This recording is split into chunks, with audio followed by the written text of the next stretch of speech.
billahi minasyaitonirrajim. Bismillahirrahmanirrahim. Assalamualaikum warahmatullahi wabarakatuh. Waalaikumsalam warahmatullahi wabarakatuh. Jamaah. Yeay. Oh jamaah. Yeay. Alhamdulillah. Alhamdulillahirabbil alamin. Allahumma shalli ala sayyidina Muhammad wa ala ali sayyidina Muhammad. Rabbi israh li sadri wa yassir li amri wahlul 'uqdatam min lisani yafqahu qawli. Jamaah. Yeay. Masya Allah, alhamdulillah hari ini kita kedatangan jamaah dari Bogor. Tepuk tangan dong buat jamaah dari Bogor. Senang banget ya, yang namanya manusia itu punya cita-cita pasti boleh. Boleh dong Bu? Boleh nggak? Boleh ya. Banyak juga manusia yang ternyata harus ditakdirkan Allah itu masuk ke nerakanya Allah. Ih, nauzubillah. Bu, mau masuk neraka Bu? Jangan ya Bu ya. Nggak enak. Kalau bisa jangan sampai dicuci juga di api neraka. Kalau bisa kita langsung masuk surga. Amin. Seperti tema kita hari ini. Temanya pertanyaan nih. Apa bisa jadi manusia yang tak tersentuh api neraka? Bisa nggak Bu? Ragu semuanya. Ada yang insya Allah cuma 1-2 orang. Nah ini hari ini kita bahas sama-sama bersama guru-guru kita dan Masya Allah. Yang pertama kita panggil dulu guru kita Ustadz Maulana. Tepuk tangan untuk Ustadz Maulana. Wih. Cibit. Cibit. Enggak enak sama Abi. Iya. Bapak gaya-gaya sih. Nih Ustadz katanya ada 4 golongan ya. 4 golongan orang yang tidak tersentuh api neraka.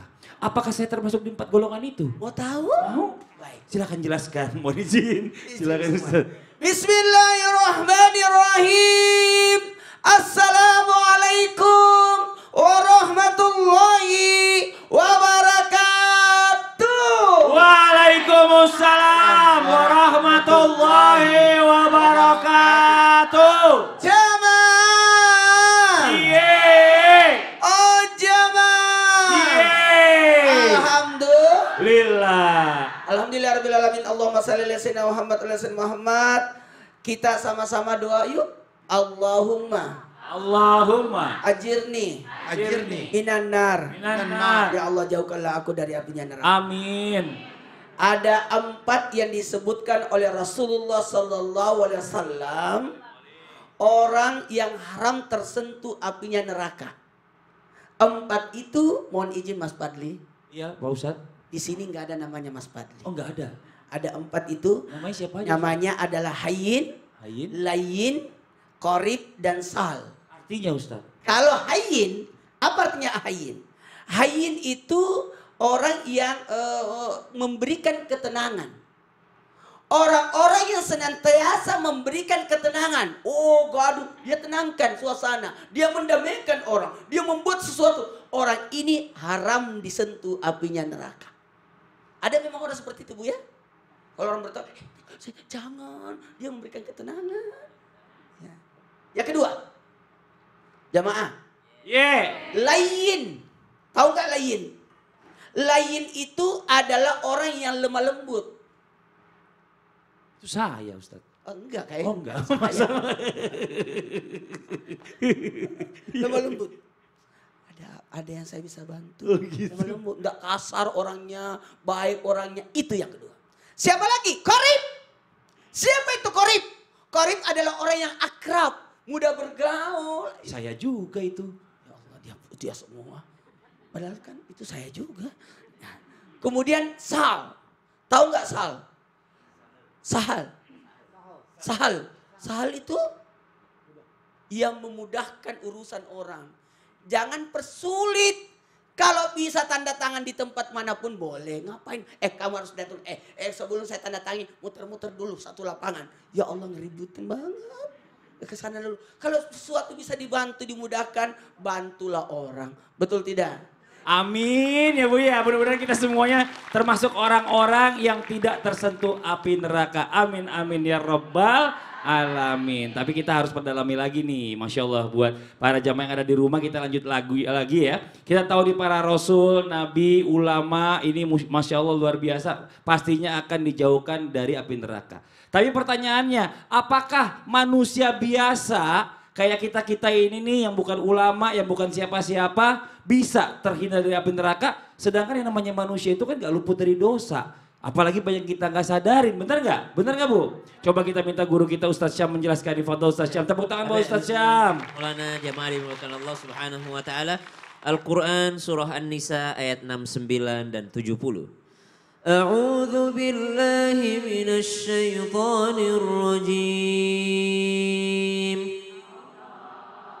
ومن يطع الله والرسول فأولئك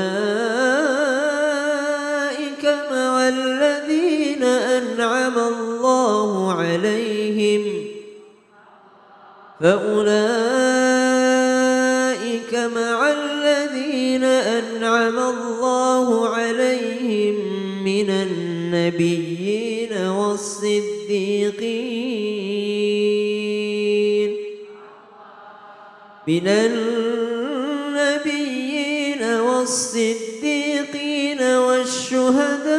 والشهداء والصالحين وحسن أولئك رفيقا ذلك الفضل من الله وكفى بالله عليما. Barang siapa mentaati Allah dan Rasul, yaitu baginda Nabi besar Muhammad sallallahu alaihi wasallam, maka mereka akan bersama-sama dengan orang yang diberikan nikmat dari Allah, yaitu para nabi, para pecinta kebenaran, orang-orang yang mati syahid, dan juga orang-orang yang soleh. Mereka itulah teman yang paling baik.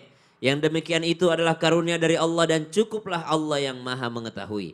Pertanyaan yang sangat menarik. Kita bukan nabi, kita bukan sahabat, kita bukan ulama, kita bukan ini. Bagaimana caranya supaya kita bisa dapat nikmat seperti mereka? Bagaimana caranya supaya kita terhindar dari api neraka juga? Ternyata Allah kasih caranya dalam surah An-Nisa ayat 69.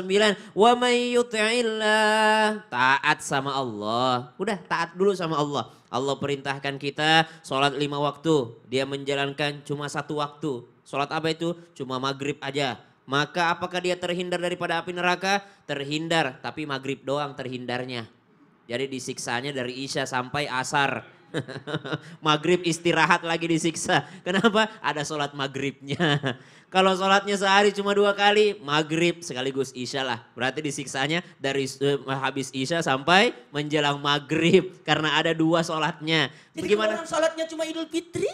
Berarti disiksanya kalau Idul Fitri istirahat lagi. Kalau cuma Jumat? Subhanallah. Berarti wajib untuk taat kepada Allah. Allah perintahkan 5 waktu, ya jalankan 5 waktu. Allah perintahkan puasa Ramadan, jalankan puasa Ramadan. Taat siapa lagi? Taat kepada Rasulnya. Siapa? Baginda Nabi besar Muhammad sallallahu alaihi wasallam. Kalau kita berusaha menjaga apa yang dibawa oleh baginda Nabi besar Muhammad, kata-kata daripada baginda Nabi besar Muhammad SAW, banyak sekali nasihatnya untuk kita. Mulai dari bangun tidur sampai tidur kembali itu terisi dengan nasihat-nasihatnya Sayyiduna Muhammadin sallallahu alaihi wasallam. Kalau sudah seperti itu, kita memang bukan Nabi, kita memang bukan para sahabat, kita memang bukan daripada para ulama dan bukan juga mati syahid. Tapi kita bisa menjadi teman mereka. Masya Allah, jadi bisa intinya ya. Bisa. Asal ada kemauan. Asal ada kemauan. Jangan sholat ditinggalin. Masya Allah. Ikutin sunah-sunah Nabi. Benar. Masya Allah. Makasih banyak Ustaz Sama-sama, Syam. Ustaz.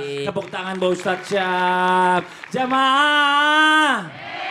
Saya mau panggil Habib nih, Bib, izin Bib, boleh maju ke depan Bib. Ini kan banyak nih ya, kita nih sebagai manusia nih kadang-kadang semakin kita mendekatkan diri sama Allah, itu rasanya tuh pengen nangis terus. Karena mungkin rasanya kita rindu banget pengen ketemu sama Allah gitu, pengen dapat rahmat dari Allah dan pengen juga dijauhkan dari api neraka. Pertanyaannya, ada yang bilang, bukannya kita nggak boleh sedih sampai berlarut-larut Mas Fadli katanya gitu. Nah ini mau izin penjelasannya Bib, Fadol silakan. Afwan Mas Fadli, Ustaz Syam, Ustaz Maulana.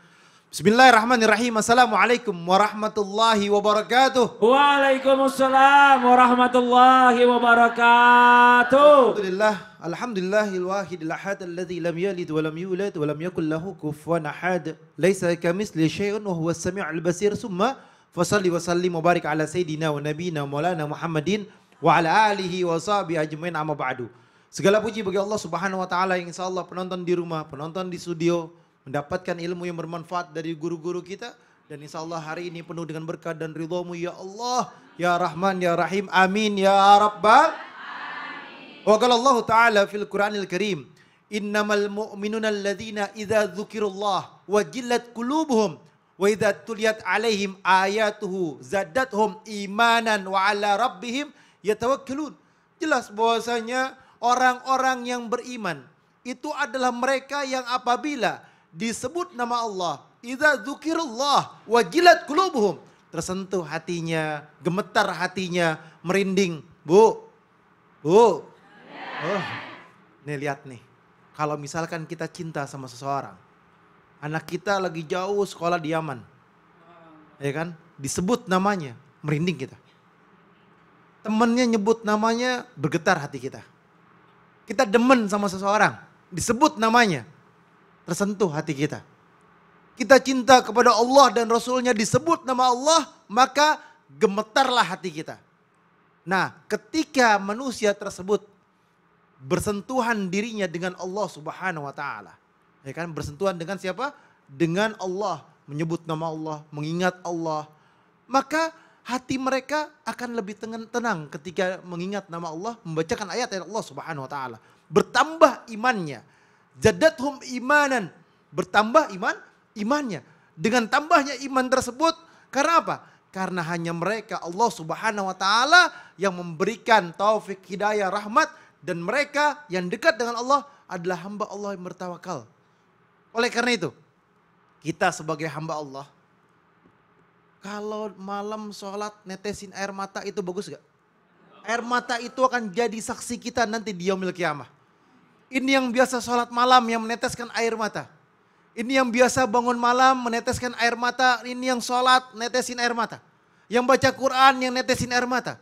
Ketika Nabi Muhammad SAW membaca Al-Quran, mendengarkan bacaan Al-Quran dari para sahabat, Rasulullah meneteskan air mata. Maka sahabat pun banyak yang meneteskan air mata ketika bersentuhan dengan ayat-ayat Allah, tentang hukum-hukum Allah, tentang hari kiamat dan lain sebagainya. Dan bahkan di Makkahul Mukarramah, di Madinatul Munawwarah, kalau imam lagi sholat di Masjid Nabawi, di Masjidil Haram, mereka nangis, mereka netesin air mata, bahkan kita tersentuh. Masya Allah. Jadi apalagi tahu artinya, ikutan nangis. Jadinya kita kebawa perasaan itu, Masya Allah. Jadi itu kalau misalnya kita mengingat Allah itu diperbolehkan ya, Bib. Betul. Ini buat jamaah Islam itu yang ada di rumah ada pertanyaan bagus nih. Dari jamaah Ustaz Maulana sini, bentar dulu nih kita baca ini. Nih pertanyaannya nih. Dari Yasmin Fatimah. Assalamualaikum guru-guru. Waalaikumsalam warahmatullahi wabarakatuh. Jangankan api neraka. Iya. Saya aja gak bisa keluar kalau keluar rumah. Saya takut jadi gosong kulit saya. Ustadz nanti takut gak? Gosong kulit saya Ustadz, maksudnya gitu ya. Takut gak ada cowok yang deketin saya, hehehe. Kok ketawa? Kok ketawa? Saya aja gosong. Gini, kepada semuanya supaya tidak takut gosong, ada caranya. Gimana? Kayak saya lah, perawatan. Kita lanjut lagi ya setelah satu ini, tetap di Islam itu indah. Jamaah. Oh jamaah. Alhamdulillah. Makanya.